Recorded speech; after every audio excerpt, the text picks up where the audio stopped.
Before the intro rolls, I would like to play a quick game with you all. Can you guess which bandolier I paid £20 for? Leave in the comment section down below. Anyways, back to the programme. Hello everyone, and what you might have seen in the previous segment about which bandolier, yes, we're going to talk about bandoliers that were used from the British Army. And so I have a small comprehensive collection. One of them is pretty recent, and I'll explain about that when we get to that part in the timeline. So what I shall do is we'll take a look at the bandoliers one by one. If you guessed that this bandolier was the one that I paid £20 for, you are correct. That's right, we're talking about this bandolier. But we're not only just going to be talking about this bandolier, we're going to talk about all the rest that I have, because I have two others in my collection of bandoliers.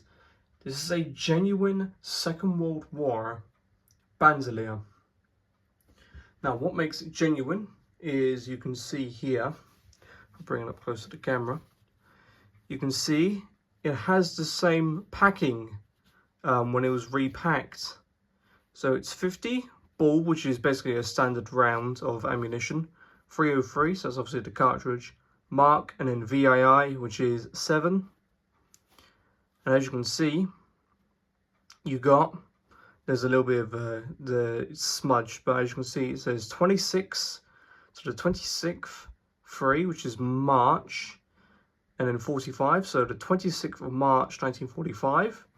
So this was literally filled 2 days after Operation Varsity, which I kind of find that interesting. And underneath, you always have a little area for, or code for, what factory refilled it. Most of the time you will find these are Australian refills. So this one was refilled by MW, which is Munitions Factory number 6 out of Melbourne. I'll put some more information up here. And that symbol there means just standard ammunition. So as you can see, it's a pretty standard bandolier. This is in mint condition, I want to say, because look at it.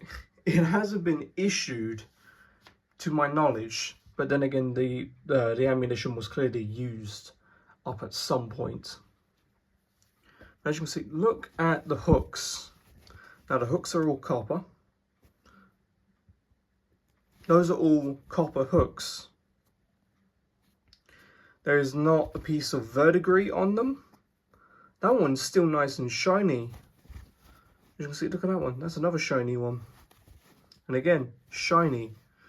So there is not a single bit of verdigris on the copper hooks. So we'll flip it on over. As you can see, here's the back.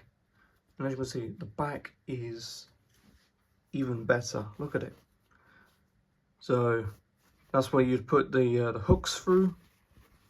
As you can see, all the pockets are completely like unissued. Of course, the one thing that did need to happen was there was a little bit of a tear here and then down. So what happened was it just had to get restitched. But other than that, if you put it that way, as you can see, no one's going to notice that. Now, obviously, in each pocket, these would take 2 charges of 303 ammunition. And I actually have 2 charges to hand. So the way you would pack one of these is you take this charger, stick it there, and normally I have that charger going this way, just like that. And you take this charger of ammunition. Ammunition is inert. What you do is you take this charger and you put it behind like that. So it stacks them up, just like that. And what you just do is you just take your copper hook and you would just hook it through the loop, but I'm not going to do that. And obviously you undo the loops, withdraw the ammunition, so you withdraw that charger, and then of course you withdraw that one as well.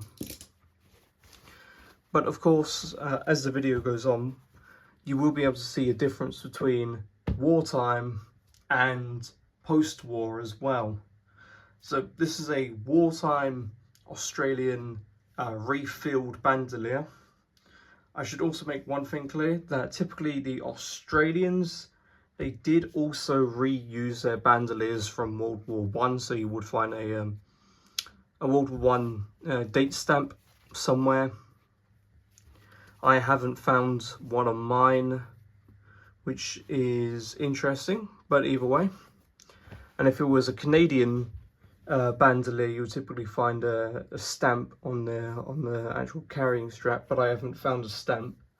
So this is either British or an Australian, but other than that, this is very good. And like I said, I paid £20 for it, which is an absolute bargain in my opinion, because these go for £60 plus, which is mental. We now have a post-war bandolier. Now, you might be thinking, what's the difference between this and the last one? Or if I actually bring in the last one back in, you can obviously tell the material difference is one. This is a lot more lighter of a khaki. This is a lot more darker. That's what it shows on camera, but that is definitely the same. The hooks are also brass instead of copper.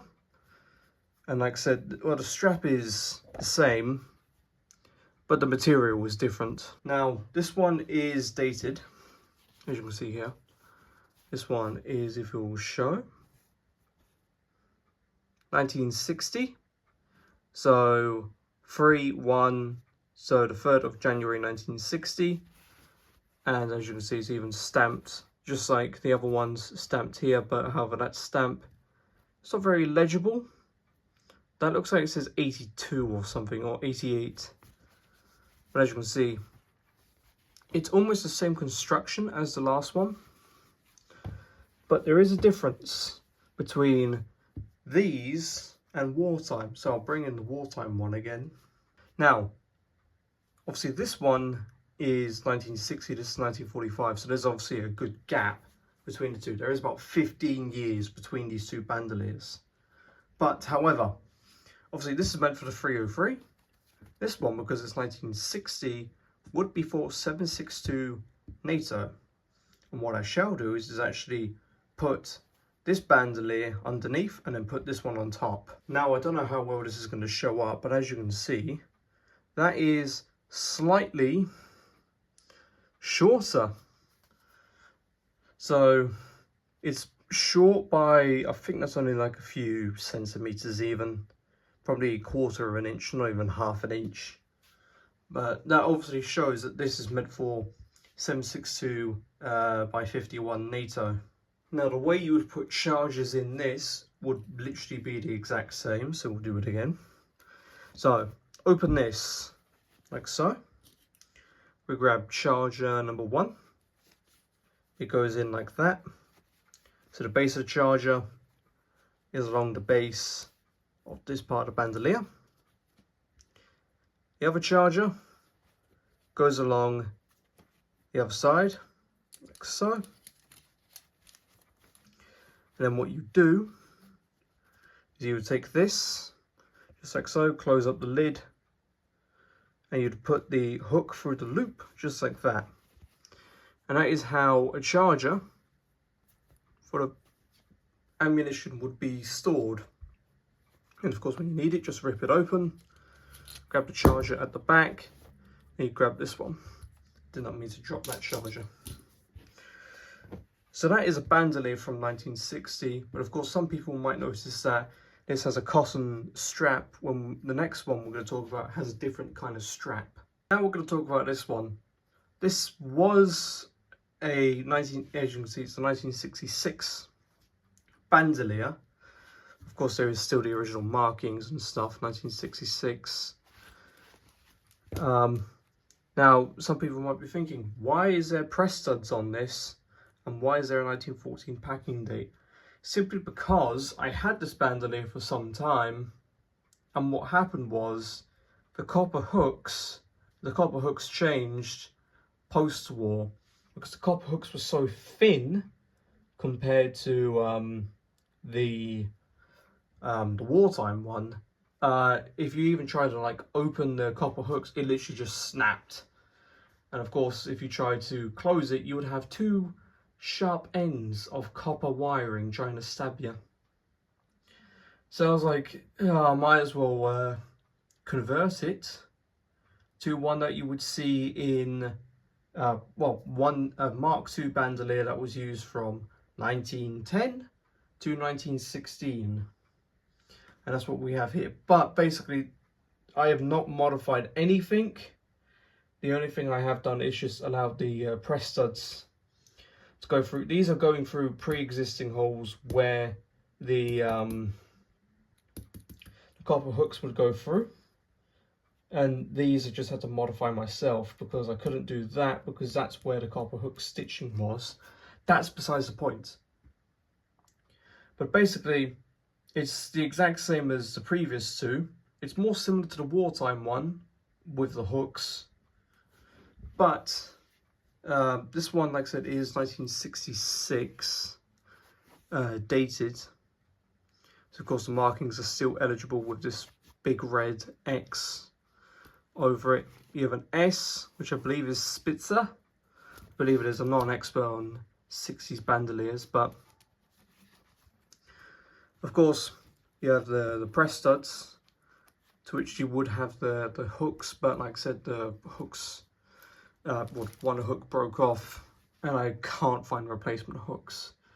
And I'm not buying copper wiring just to repair one hook.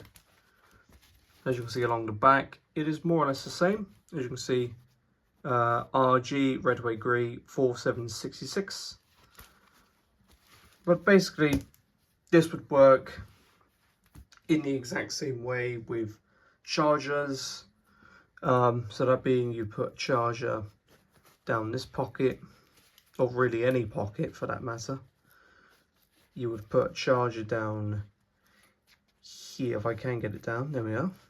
And you take another charger, place it along the back, and then obviously with the hook system you can close it, but however, because I've got press studs, no, it can't close with press studs. So with this one, you've got the same material as the previous bandolier, but however now we have a webbing strap instead of a cotton one. Reason being is because I believe that the World War I Indian production of these bandoliers, they had made, they used webbing instead of cotton. So I think that's why, and also cotton was probably a lot more better than, webbing was probably a lot more better than cotton. But like I said, conversion done by me, and really that's actually quite nice. So hopefully you found this video informative and enjoyable. If you did, then please like, subscribe, turn on notifications, and also follow the Facebook page, link in description. And until then, bye for now.